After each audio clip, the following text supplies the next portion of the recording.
When an arrogant, designer-wearing CEO ripped up a $50,000 repair bill and threw the pieces directly into the face of a quiet, grease-stained mechanic, he thought he was just bullying a broke old man. He laughed at the mechanic's dirty hands and threatened to have his tiny shop bulldozed. But he had absolutely no idea that this quiet man in the faded overalls didn't just fix cars. He owned the entire multi-million-dollar commercial plaza. This is the story of brutal instant karma and why you should never, ever mistake a man's dirty hands for a weak bank account. The sun was just beginning to rise over the sprawling Oakwood commercial plaza, but 65-year-old Hank had already been awake for 14 hours. Hank was a master mechanic, a man of few words, and someone who believed in the value of an honest day's work. His hands were deeply calloused and permanently stained with motor oil, a testament to 40 years spent under the hoods of cars. His small, unpretentious shop, Hank's Auto, sat at the very edge of the massive luxury plaza. For the past 3 nights, Hank hadn't slept. He had been working around the clock to rebuild the blown engines of 4 exotic sports cars, 2 Lamborghinis and 2 Ferraris. These cars belonged to Elite Exotics, a massive, flashy, luxury car rental company that had recently moved into the largest, most expensive showroom in the center of the plaza. Hank wiped the sweat from his forehead with a red rag. The job was finally done. The engines purred perfectly. He walked over to his battered metal desk, printed out the itemized invoice for $50,000 and waited for the owner to arrive. He didn't have to wait long. At exactly 9 a.m., a custom matte black Mercedes G-Wagon aggressively roared into the parking lot, parking illegally across 3 handicap spaces right outside Hank's open garage door. Out stepped Trent. Trent was a 25-year-old CEO who inherited a small fortune and turned it into a luxury rental business. He was the definition of obnoxious new money. He wore a tailored Gucci suit, a diamond chain, and heavy cologne that completely overpowered the smell of motor oil in the shop. He walked into the garage, covering his nose with a disgusted grimace, as if stepping into Hank's shop was physically hurting him. "Good Lord, it smells like absolute poverty in here," Trent sneered, not even bothering to say hello. He looked at the 4 gleaming sports cars. "Are my cars finally ready, old man? I have clients paying $5,000 a day to rent these out, and you've been dragging your feet all week." Hank didn't react to the insult. He simply stepped forward and handed Trent the clipboard with the invoice. "The cars were completely neglected, Trent," Hank said, his deep voice calm and steady. "You never changed the oil and the transmissions were destroyed. I had to pull overnight shifts to rebuild them. The total for parts and emergency labor is $50,000. Trent took the clipboard. He looked at the number at the bottom of the page. For a moment he was silent, and then he burst into a loud, mocking, hysterical fit of laughter. Trent's hysterical laughter finally died down, replaced by a cold, condescending sneer. He looked at the itemized invoice as if it were a disgusting piece of trash. $50,000? Trent scoffed, shaking his head in disbelief. "To turn a few wrenches and pour some oil? Do you have any idea how real business works, old man? I generate millions. My luxury showroom is the lifeblood of this entire commercial plaza. You're just a grease monkey." Hank's expression didn't change. He stood as immovable as an oak tree. "I rebuilt 4 V12 engines from the block up, Trent. The imported parts alone cost $30,000. You sign the check or the cars stay in my shop. It's the law. It's that simple." Trent took a step forward, invading Hank's personal space. He looked down at Hank's oil-stained, calloused hands, and then held up his own immaculate, manicured fingers. "Look at you," Trent sneered, his voice dripping with venom. "You are filthy. You belong under a car hidden out of sight. You really think I'm going to let a guy who looks like a homeless janitor hold my multi-million-dollar fleet hostage? With a swift, aggressive motion, Trent ripped the $50,000 invoice in half. Then he ripped it again. He threw the shredded pieces of paper directly into Hank's chest, letting them flutter down to the oily garage floor. Trent pulled a sleek smartphone from his pocket and tapped a button. "Hey, bring the guys in, we're taking the cars." Within seconds, 3 large, muscular men in matching black polo shirts stepped out of the Mercedes G-Wagon and swaggered into the garage. They were Trent's drivers, but right now they were acting like hired muscle. "Get in the cars and start them up," Trent ordered his men, completely ignoring Hank. Hank didn't raise his hands, he didn't shout, he simply kept his arms crossed over his chest. "If your boys touch those cars, Trent, it's grand theft. I have a legal mechanic's lien on every single one of those vehicles until the bill is settled. You drive them out of here, I call the police." Trent smiled, a wicked, toothy smile. "Call them. Go ahead. Who do you think the cops are going to believe? The CEO of Elite Exotics or a broke old man in a dying garage?" Trent leaned in closer, his voice dropping to a malicious whisper. "In fact, I'm going to make sure you never touch a car again. I pay 50 grand a month in rent for my massive showroom next door. The billionaire who owns this plaza loves me. I'll call the landlord this afternoon and tell him this disgusting little shop is an eyesore. I'll have your lease terminated and your garage bulldozed by Monday." Hank listened to the threat in complete silence. He looked at Trent. He looked at the 3 goons walking toward the sports cars, and then a slow, chilling smile spread across Hank's weathered face. The arrogant CEO was threatening to call the landlord. He had absolutely no idea that he was already speaking to him. Trent's 3 muscular drivers had their hands on the door handles of the multi-million-dollar sports cars. But before they could pull them open, Hank's voice cut through the garage. It wasn't a yell. It was a deep, gravelly command that carried the weight of absolute authority. "I wouldn't open those doors, boys," Hank said calmly, "unless you want to spend the next 10 years in a federal penitentiary for grand theft auto." The 3 men instinctively froze. They looked at Trent, suddenly unsure. There was something about the old mechanic, a quiet, dangerous confidence that made them second-guess their boss's orders. "What are you idiots doing?" Trent screamed at his men, his face turning red again. "Get in the cars. He's just a broke old man. He doesn't have the guts to call the cops." "You're right, Trent. I'm not calling the police," Hank said, wiping his greasy hands on his red shop towel. He turned around and started walking toward his small, messy back office.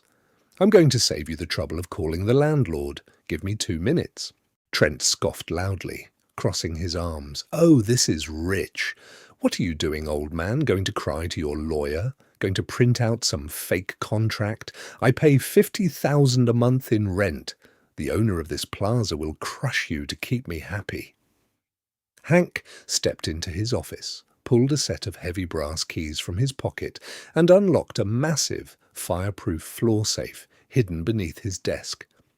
Before Hank pulls out the documents that will absolutely destroy this arrogant CEO's entire life, take just 2 seconds to hit that subscribe button and like the video. It helps us bring you more satisfying stories of true justice every single day. Have you subscribed? Great. Now, let's watch this millionaire's ego get completely crushed. Hank walked back out into the main garage. He wasn't holding a wrench or a repair bill. He was holding a thick, premium leather-bound folder with a heavy gold crest stamped on the front. It looked entirely out of place in the dirty, oil-stained mechanic shop.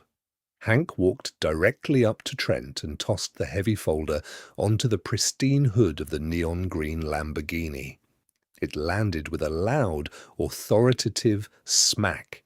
"What is this?" Trent sneered, looking at the folder but refusing to touch it. A coupon for a free oil change? A petition? I told you your pathetic threats don't scare me. That, Trent, is the master deed and the commercial lease agreements for the entire Oakwood Commercial Plaza, Hank said, his voice dropping to a terrifying, dead calm whisper. Trent blinked. His brain struggled to process the words. The master deed? What are you talking about? Hank leaned forward, resting his calloused hands on the hood of the car. I bought this land 25 years ago when it was nothing but dirt and gravel. I built this plaza from the ground up. I kept this little shop in the corner because I like fixing cars. It keeps my hands busy. Hank locked his piercing eyes with Trent's.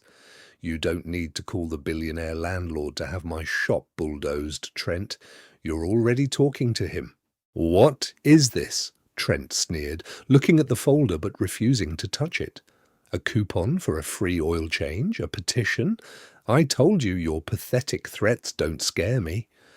That, Trent, is the master deed and the commercial lease agreements for the entire Oakwood Commercial Plaza, Hank said, his voice dropping to a terrifying, dead calm whisper.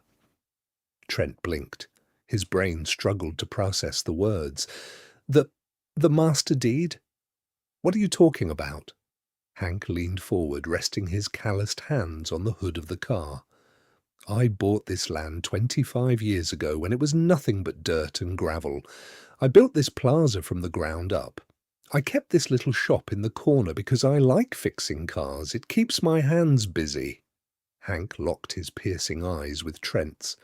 You don't need to call the billionaire landlord to have my shop bulldozed, Trent. You're already talking to him.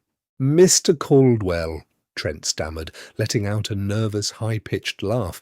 He desperately tried to force a charming smile, but it looked more like a grimace. Hank, wow, you really got me. What a brilliant undercover test. Look, man to man, I was just stressed out. The rental business is high pressure. Let me write you a check right now for the 50 grand, plus a 20% tip for your incredible work.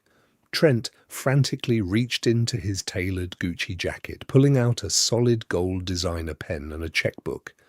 Hank didn't even look at the checkbook. He kept his eyes locked on Trent. I told you, Trent. The time to pay the invoice was before you ripped it up and threw it in my face, Hank said, his voice as cold as ice. I don't do business with men who disrespect hard work, and I certainly don't rent my properties to them. Hank reached out with his calloused hands and flipped a few pages deep into the leather portfolio until he found Trent's specific commercial lease agreement for the luxury showroom next door. Let's look at Section 8 of your lease, shall we? Hank said, tapping a greasy finger against the crisp, white paper. The good faith and conduct clause. It states that any tenant who commits fraud, verbally abuses Plaza's staff, or refuses to pay a contracted vendor operating within the plaza is in immediate, material breach of contract. Trent's eyes widened in horror. Wait. No, Hank, please. I have 20 exotic cars in that showroom. I have elite clients flying in from Dubai this afternoon to rent them. Hank looked up from the contract. A chilling, victorious smirk finally appeared on his weathered face. Not any more you don't, Hank replied smoothly. Because you are in breach of contract, your lease is officially terminated. Effective immediately. You are being evicted, Trent. Trent let out a pathetic gasp. Evicted? You can't evict me with zero notice. How am I supposed to move 20 cars out of a showroom in one day? You aren't moving them anywhere, Hank said, slamming the leather folder shut, because until you pay me the $50,000 you owe me for the engine rebuilds, plus the penalties for breaking the lease, I am seizing every single asset inside that showroom. Seizing my assets? Trent shrieked, his voice cracking so hard he sounded like a panicking teenager. He frantically spun around to face his 3 muscular drivers who were still standing near the garage entrance. What are you idiots standing there for? Trent screamed, pointing wildly toward the massive glass showroom next door. "Go to the showroom, get the cars out, run over the curb, drive them through the glass doors if you have to. Move!" The lead driver, a burly man with tattoos covering his arms, didn't move a single muscle. He looked at Trent's panicked, sweating face and then looked respectfully at Hank, the billionaire landlord standing calmly by the Lamborghini. The driver slowly shook his head. "We're drivers, Trent, not felons. You haven't even paid us for last week's shifts. You're on your own, man." Trent watched in absolute horror as his hired muscle simply walked out of the garage, got into a ride-share car, and drove away. His fake, bought and paid for power had completely vanished in less than a minute. He was utterly alone. Hank didn't say a word. He turned around, walked over to his battered metal workbench, and picked up a heavy, thick steel logging chain and a massive, solid brass padlock. The heavy metal clanked loudly in the quiet garage, sending a fresh wave of terror down Trent's spine. Without looking back, Hank walked out of the dimly lit garage and into the bright, sunny commercial plaza, heading straight for the Elite Exotics luxury showroom. Trent chased after him, practically tripping over his own expensive Italian leather shoes. "Hank, Mr. Caldwell, please, you can't lock my doors." As they approached the massive floor-to-ceiling glass windows of the Elite Exotic showroom, the situation went from bad to an absolute nightmare for Trent. Standing outside the locked glass doors were three wealthy VIP clients wearing expensive suits. They had flown in to rent a fleet of cars for a luxury corporate retreat. "Trent," one of the wealthy clients said, looking annoyed, "where have you been? We've been waiting here for 20 minutes. Open the door so we can get our cars."